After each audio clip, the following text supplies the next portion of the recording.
Nah itu 3 tahun yang lalu. Terus aku dengar cerita di media tuh, sempat baca. Ternyata ini rumah lagi dibangun, ada bangunan baru dan ada hantunya. Awalnya banget gimana tuh? Awalnya itu banyak cerita dari teman-teman yang tidur di sini. Wah, saya ngelihat ini, saya nggak percaya karena ya orang-orangnya lawak semua ya kan, lalu ngerjain gua. Iya, karena kan sempat saya lihat yang putih-putih pak katanya, di mana? Oh, pas begitu ngaca belek saya. Gimana? Saya nggak percaya pada soalnya bercanda. Nah, tapi lama kelamaan banyak cerita. Kursi lah maju sendiri. Nah, di ujung sini kamar ini ada sehelai rambut. Di ujung, di kamar yang nyala ini lampunya ini yang ya? nyala, yang ujung banget itu di belakangnya kan saya punya anjing penjaga. Di situ yang selalu berisik setiap malam Jumat sama malam Selasa. Oke. Itu ada rambut panjang bersihin, ada lagi Rambut perempuan berarti ya? perempuan panjang. Tapi nggak ada yang tahu, maksudnya cewek nggak ada yang tidur di situ. Nggak ada.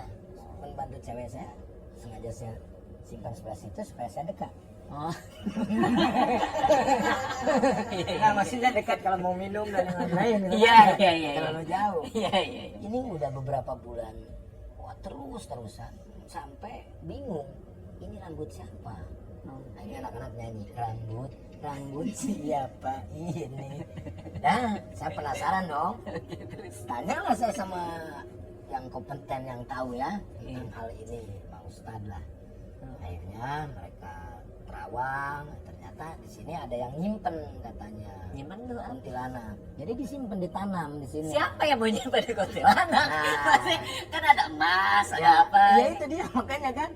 Orang ngapain coba nyimpen kuntilanak di rumah gua? Iya. Nah, juga kagak. Ya. Iya, itu siapa tapi nggak tahu. Ya nggak tahu. Cuman apa ini maksudnya aku baru pertama kali tahu nih soal konsep menyimpan kuntilanak. Nah, itu dia. Itu tujuannya apa? Menurut Ustadz itu apa? Tujuan orang menyimpan kuntilanak itu? Ini bisa juga seperti ini, supaya pegawai-pegawai di sini tidak betah. Oh. Dia bisa keluar dan meninggalkan saya sendiri dengan rumah yang oblong-ablak begini. Gitu. Ya, Jadi tujuannya itu. Ya, tapi saya nggak tahu. Saya nggak mau tahu siapa yang nyimpen. Dan saya nggak tanya juga sama ustadznya. Karena nanti kan kalau misalkan akan timbul dendam kan bahaya. Iya. Akhirnya ya sudahlah, diajak komunikasi dan dia pun bingung katanya. Si kuntilanaknya pun bingung. Aku nggak dikasih tugas apa-apa di sini. Tuh. Jadi kuntilanak ini diajak ngobrol sama ustadznya. Mediasi. Bahkan si ustadznya itu sendiri yang istilahnya memanggil si kuntilanak. Berarti apa nih kejadiannya di sini nih? Di sini. Oke, terus dipanggil nih. Ya. Dia ngomong sama kuntilanak. Ya. Siapa yang ngirim kamu? Kamu ngapain di sini? Saya nggak tahu. Ya. Kasihan amat tuh kuntilanak ya. Jadi dia juga bingung. Dia juga bingung. Ngapain aku disimpan di sini, sedangkan aku nggak dikasih tugas apa-apa. Oh, iya. Gitu, nggak dikasih makan. Iya. Akhirnya mereka si kuntilanak itu juga bingung dan dia juga ngomong ya percuma saya ada di sini juga semuanya orangnya kocak-kocak gitu ya. Nggak ada yang takut sama saya.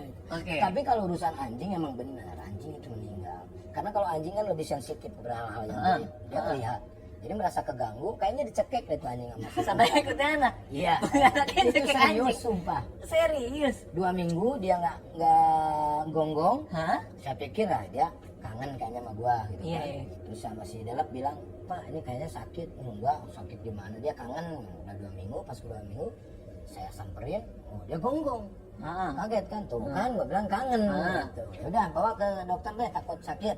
Bawa ke dokter nggak apa-apa, nggak sakit dia nggak apa-apa katanya. Udah, habis ketemu sama saya kangen-kangenan, malamnya meninggal. Jadi dia pamit mungkin ya, pas begitu, Lek, gue meninggal nih. Kayaknya dia meninggal. Ada di videoin, cuman aduh videonya di mana ya? Ada, matilah si anjing itu. Pertama ini ya yang. Wah ini cukup dramatis banget ya.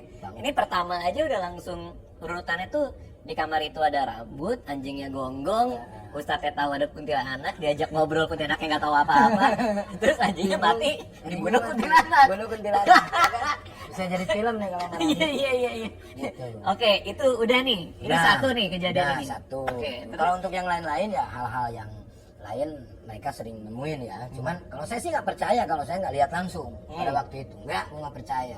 Lihat rambut memang rambut ada. Gua nggak percaya. Gua pengen lihat langsung kalau memang di sini ada penunggunya, saya bilang gitu. Suatu saat saya lagi masak di sana sekitar jam 11 malam kalau nggak salah, ada si Dudi, ada si Boneng, nggak kenal juga, ngapain juga gua. Pokoknya banyak orang yang Iya, ada orang sini lah. iya orang sini Iya, lah. iya. Lagi masak di sini nih lewat baju merah. Yang bener.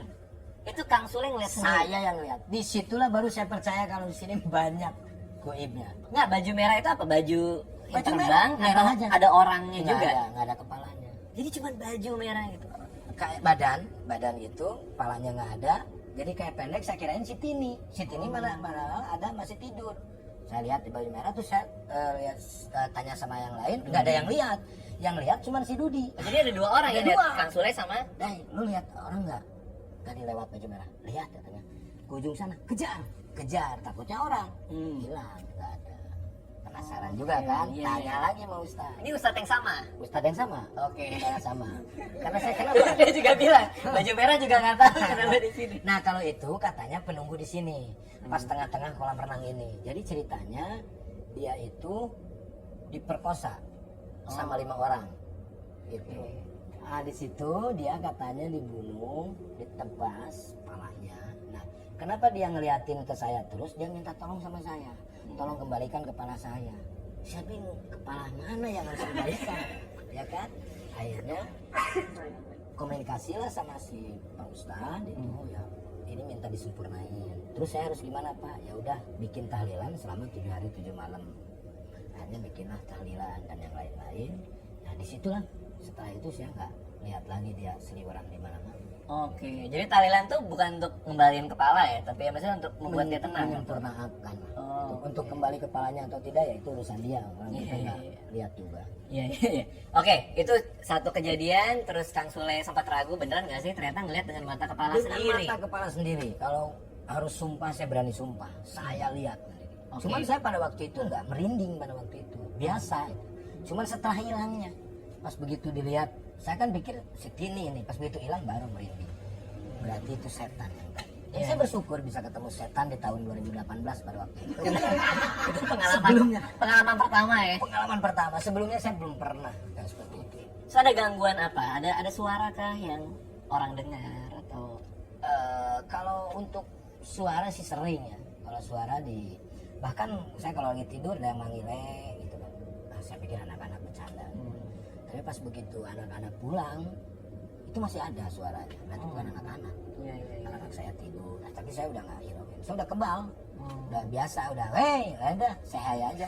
Kalau ada apa-apa kalau kublong, halo. Nah, udah gitu. Itu pernah sampai kayak gitu? Iya. Sampai ada barang jatuh gitu pernah? Ya, pernah, tapi rapi semua di kamar itu. Kayak kamar saya kan kaca semua kamar saya kan. Kaca semua biar saya bisa ngaca. Itu aku kaget banget, aku pikir apa itu ada. Tuh, ada mbak itu. Sumpah kaget gue, nggak bohong. Dia kasih lihat, dia kasih lihat. Puterin dikit dia. Tuh dong, ada di situ dong. Dia pergi tuh. Iya, pergi dia. Kaget banget, gila. Jadi kalau misalnya saya lagi nidurin anak saya, Hmm.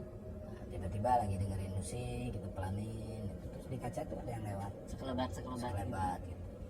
Tapi saya lihat ke sebelah sini yang nggak ada kacanya, ya nggak ada. Udah itu saya bilang imajinasi ya. Nah, emang ini dulunya apa area ini yang kita lihat itu nggak di tahu. Bang? Ini nggak tahu saya. Katanya sih tegalan biasa, tempat-tempat ya biasalah gitu. Nggak terlalu ini juga. Cuman ya kalau misalkan penunggu yang di sini mungkin yang minta disempurnain ya mungkin kejadiannya di sini karena mereka juga ngejelasin kejadiannya di sini. Yang Nah, itu juga perkosaan Ustaz itu. tahu. Ya Terus kalau yang itu memang orang ngirim. katanya Orang nanam. katanya nanem di situ. Oke. Terus apa lagi? Kalau Iki ada ini. Iki justru banyak. Ini harus kolab sama Iki. Oke, oke. Iki yang Dia ngerasain banyak. Kalau Iki dia udah apa ya? Mungkin punya indera Lesmana atau apa. Udah kenal. Rangers dong. Dia lebih banyak ceritanya. Dia sering cerita ke saya. Ya aku lihat inilah, aku ini. Oh, itu banyak banget. Oke. Harus ngobrol sama Iki. Iya, Satu iya, hari iya. nanti. Nah, di sini apa pernah ada yang separah apa gangguannya? Apakah ada yang pernah kesurupan, ada yang pernah mungkin dipegang atau? Kalau kesurupan sih pernah tapi jarang sebetulnya. Oke. Jarang kalau kesurupan. Mungkin kalau yang ada yang kesurupan dia wah gitu Terus saya sembuhin, taunya dia stres, utangnya banyak. Kasbon itu. Enggak, kalau kesurupan saya kurang inilah. Nggak ada ya? Itu yang istilahnya dia marah yang susah untuk keluar itu biasanya kalau orang-orang kesurupan. Oh, jadi nggak terlalu percaya bahwa itu ada hubungannya dengan ini ya. Oke. Apalagi Kang Sule yang bisa diceritain soal rumah Kang Sule ini? Kaca sebelah sana nanti bisa dilihat kacanya. Ya. Jadi kaca itu tebalnya kurang lebih berapa senti? 6 segini ya ada ya. Tebel lah gitu ya. Ya, 8 itu kalau misalkan pakai batu juga dia masih kuat sebetulnya. Oke. Kan kita beli itu ngobrol sama ini, kalau ada yang lempar mau kuat pak, bisa dicoba. Coba gitu. Tapi tiba-tiba kemarin tuh pecah. Ini saksinya dia nih.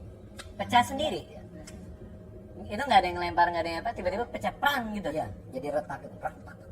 Itu kan ada tahayulnya ya, katanya kalau kaca retak tuh ada sial atau bencana atau apa kalau nggak salah ya, tahayul itu ya. Ya nggak tahu ya. Setelah kejadian itu sih nggak ada bencana apapun. Oh, tapi ada penjelasan nggak dari Ustadz yang bilang? Nah kalau ini saya nggak Belum sempat, diomongin? belum diomongin. Cuman saya pikir ya udahlah ini celaka lah gitu. Cuman ya ada keanehannya ketika kalau ada petir baru masuk akal ya. Terus ada yang lempar, terus dilihat batunya ada atau enggak ada. Takutnya ada peluru nyasar, ya enggak ada juga. Ya, terus gimana? Cuman satu itu doang. Itu pecahnya sampai berhamburan atau retak gitu? Retak ya kayak retak. Akhirnya kita hamburkan. Oke. Biar nggak mubazir ya? Iya. Dibantuin sekalian ya? Akhirnya kita ganti pakai mika ya kayak. Gitu pakai mika. Oke. Karena Ini kalau agak mika aneh. kan agak alot kan. Jadi setan lagi berantem gitu. Tapi saya pikir mungkin ada yang ngirim, saya udah punya penjaga di sini karena si kuntilanak juga udah pro sama saya ya kan. Berantem di situ pecah lah gitu. Oke. Karena nggak nyampe santetnya ya, akhirnya memperlihatkan pecah. Walau-walam kita nggak tahu. Alatnya ya saya ya bencana aja lah udah. Nah kalau kolam kan katanya kalau air itu banyak mengundang hal-hal gaib tuh. Iya. Ada nggak di sini? Apa? Ya mungkin ada. Anak-anak Karena saya berenang. sengaja bikin kolam juga biar mereka ikut bermain di sini. Oh gitu ya, motivasinya itu ya, Iya. biar ada hantunya ya. Bukan kolam renang sih. Biasanya kalau kuntilanak itu senangnya kolamnya ada ikannya. Oh. Yang kolam-kolam kecil itu kolam renang begini mereka juga takut kelelep kayaknya. Iya, takut tenggelam ya. Iya. Karena kan dimensinya beda. Dia nggak bisa nembus untuk ke sini kecuali ya ilmunya lebih tinggi kalau menurut pelajaran ilmu gaib. Oke. Gitu.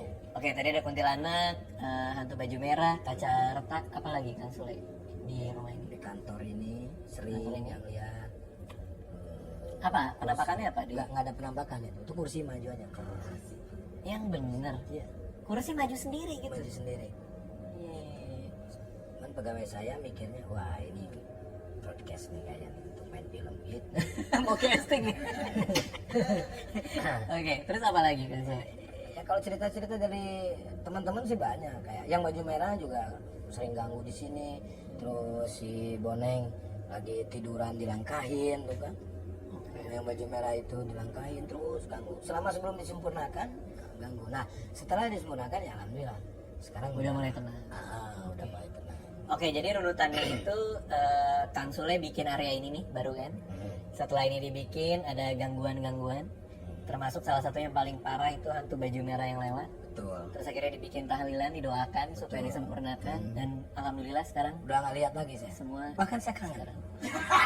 nggak gitu juga sih. Konsepnya nggak gitu juga. Pengen lihat lagi dia. Nah, saya nyangkanya dia tuh, kan pendeknya segitu tuh. Padahal tuh badannya doang dia tuh. Iya. Pas betul lihat tuh si Tini nggak ada kepalanya saya bilang. Itu dikejar. Itu ini seumur-umur itu udah. Baru pertama kali. Baru pertama saya bersyukur sekali bisa dilihatkan. Oh begini ya. Ya mungkin aslinya nggak seperti itu karena ke dunia mungkin dia memperlihatkan wujudnya seperti Iya. itu. Oke, thank you ya Kang Sule. Oke, Udah sama-sama. ngobrol-ngobrol. Farid. Kita akan collab juga di